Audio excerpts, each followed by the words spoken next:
In 1907, Britain and France embraced Russia. They used honey, in a triple alliance, Britain, France and Russia. And the honey that they used to trap Russia was that if we win the war that's coming with the Ottoman Empire, you will get Constantinople, which is what Russia wants. But they promised Russia one thing through the front door, and they took it back through the back door, like what they did to the Arabs. These are people with PhDs in deception. If they tell you that the sun is shining, don't believe them. Go outside and look up in the sky, see whether the sun is shining. When the Russian army had fought in the First World War and had suffered the most losses, the brunt of the kill were Russians. And they were now winning the war. And the Ottoman Empire was collapsing. And the Russian army is only an arm's length away from Constantinople. They don't want Russia to get Constantinople. No. So what did they do? Russian Jews organized and executed the Bolshevik Revolution, which overthrew the Russian monarchy. They killed the Tsar and the whole family, overthrew the government, and took Russia out of the war. So the Russian army had to stop in its tracks and could not go to Constantinople. In other words, the Russian Jews stabbed Russia in the back. They did more than that. They brought communism. Communism is not Russian. These dum-dums don't understand that. Communism was created to destroy Russia. Why don't these dum-dums understand it? Communism is not Russian. Communism was created to destroy Russia, to destroy the Russian Orthodox Church. So they brought communism in the Soviet Union. And for the next 60, 70 years, this Zionist-created entity called the Soviet Union waged war on religion, waged war on the Russian Orthodox Church, killed the priests, closed down the monasteries and churches and so on. 60, 70 years.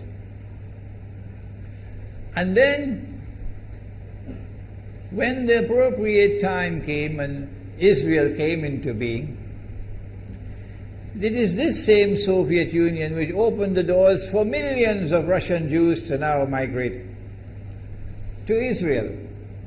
If you go to Israel today, you might believe you're in Russia. So many people speaking Russian. These are the Russian Jews. And then the Soviet Union, 6 years after Israel came into being, did something strange and mysterious. Crimea is Russian territory.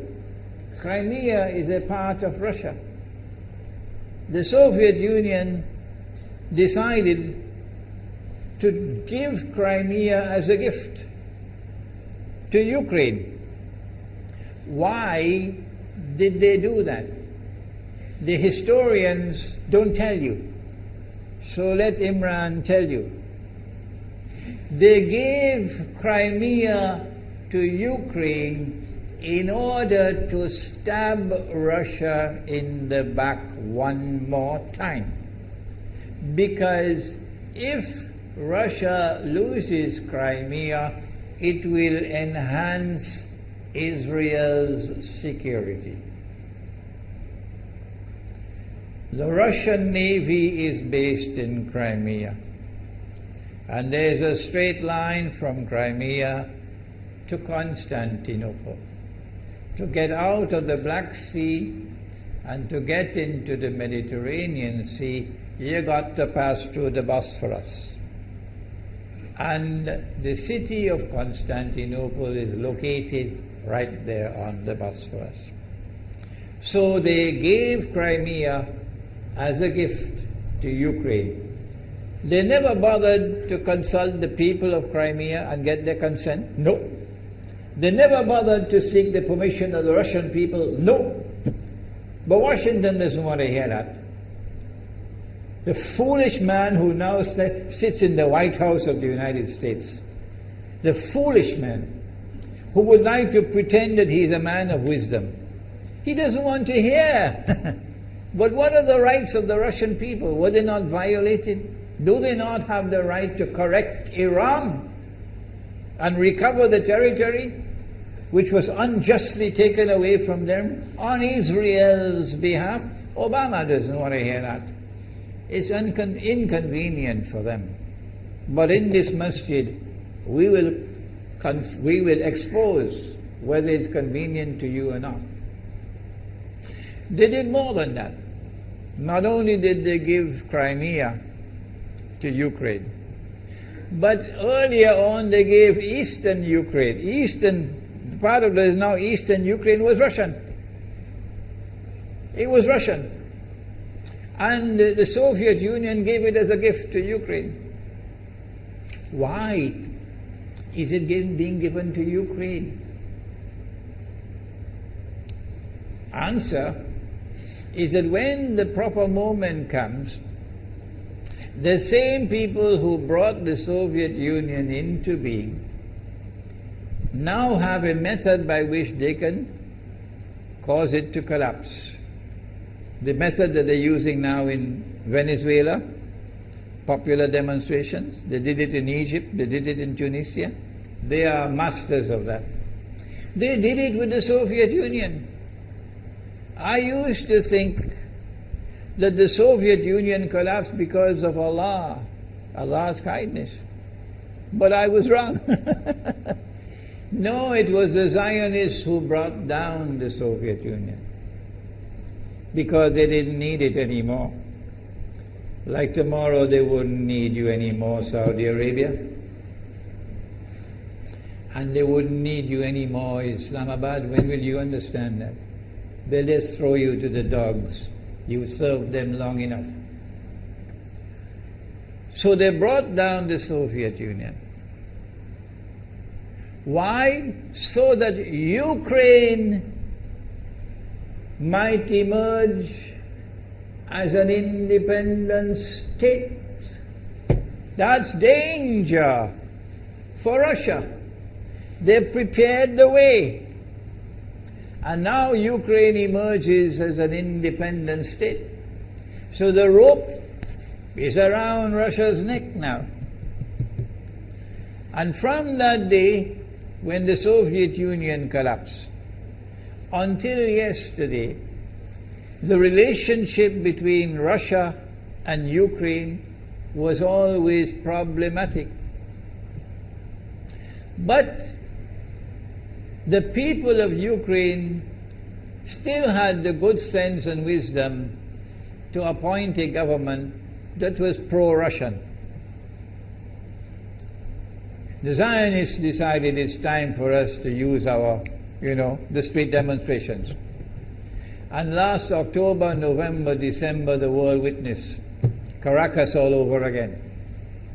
And eventually, the Zionists got what they wanted. You have the money, and you can send in your special people, snipers who will kill, and so on, throw petrol bombs and so on. And eventually they got what they wanted. They created enough havoc. May Allah protect Malaysia from that. Ameen. Ameen. And the president of Ukraine fled. He's a democratically elected according to your method, Mr. Obama, according to your system. He's a legally elected president of Ukraine. And he had to flee. And these hypocrites in Washington and London and Paris who would like us to believe that they are honorable men. They are not. Instead of standing on the side of the legally appointed president and demanding the rule of law, they all showed their colors as hypocrites in immediately recognizing the new government in Ukraine. The new government in Ukraine is anti-Russian. That's what they wanted. That's why they brought down the Soviet Union, to bring in a Ukraine into being as an independent state, and then to eventually get an anti-Russian government in Ukraine. If by Allah's kindness Putin had not intervened and been so spectacularly successful, this is what the plan would have been. The new government in Ukraine would have joined NATO, and Russia could not stop it. And when the new government in Ukraine joined NATO, NATO will then send its armed forces into Ukraine. It could include nuclear weapons. Then Ukraine will pick a fight with Russia and decide that Russia must now vacate Crimea. Shut down your naval base. The rope is now tightened around your neck. Russia has to put its tail between its legs and withdraw its fleet, Black Sea Fleet, from Crimea. Russia is no longer a naval power. Crick crack, you finish. And Israel will celebrate. That was the master plan. But Allah planned, and Allah's plan was successful. And it is time for the Muslim world to recognize and to see, I cannot influence governments, so what can I do? Don't bother, you waste your time with governments. But the people can understand that this was Allah's plan. They planned, the enemy planned for so long, and at the last moment Allah intervened. And Putin was able to get the people of Crimea to vote in a referendum. And they voted 90-something% in favor of returning to Russia. They were a part of Russia, and they want to return to Russia. So Putin was successful in delivering to the Zionist movement the first defeat it has ever suffered, significant defeat, in the more than 100 years since the Zionist movement was established. If that is not a sign from Allah, it's time for you to wake up.